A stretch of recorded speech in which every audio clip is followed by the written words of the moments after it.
গত কয়েক মাস ধরেই নতুন রাজনৈতিক দল নিয়ে আলাপ আলোচনা চলছে। দলীয় পদ পদবি নিয়ে দ্বন্দ্ব বিভেদের খবরে গত কয়েকদিনে এই আলোচনা আরো তীব্র হয়েছে। তবে শুরু থেকেই একটি বিষয়ে কোনো দ্বন্দ্ব বা বিভেদের কথা কোনো তরফ থেকেই শোনা যায়নি। তা হলো নাহিদ ইসলামই হবেন এই দলের প্রধান। জাতীয় নাগরিক কমিটির শীর্ষ নেতারা এর আগেও একাধিকবার এই তথ্য জানিয়েছেন। যদিও বয়সের বিবেচনায় নাহিদ ইসলাম তার সমসাময়িকদের তুলনায় অনেকটাই তরুণ, তবুও দলনেতা হিসেবে সকলের কাছে তিনি গ্রহণযোগ্য হয়েছেন। কিন্তু কেন? কোটা সংস্কার আন্দোলন, গণ অভ্যুত্থান এবং সরকারের বিরুদ্ধে প্রতিবাদী ভূমিকার জন্য পরিচিত নাহিদ ইসলাম আজকের দিনে এনসিপির প্রধান নেতা হিসেবে সামনে এসেছেন।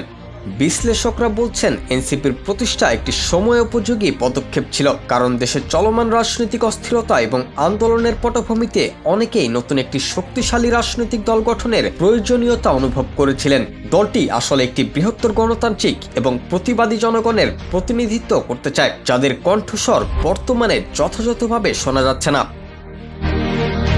গত বছর বিশেষত 2024 সালের জুলাই মাসে গণ অভ্যুত্থানে নেতৃত্ব দেওয়া শিক্ষার্থীরা এই দলের অন্যতম চালিকা শক্তি। তাদের মধ্যে অন্যতম হচ্ছেন নাহিদ ইসলাম, যিনি আন্দোলন, প্রতিবাদ এবং জনগণের জন্য কাজ করতে সচেষ্ট। এসব কিছু মাথায় রেখেই এনসিপি প্রতিষ্ঠা এবং নাহিদ ইসলামের নেতৃত্ব গ্রহণ করার ঘটনা ঘটে, যা দেশের রাজনৈতিক পটভূমিতে নতুন সম্ভাবনা তৈরি করেছে।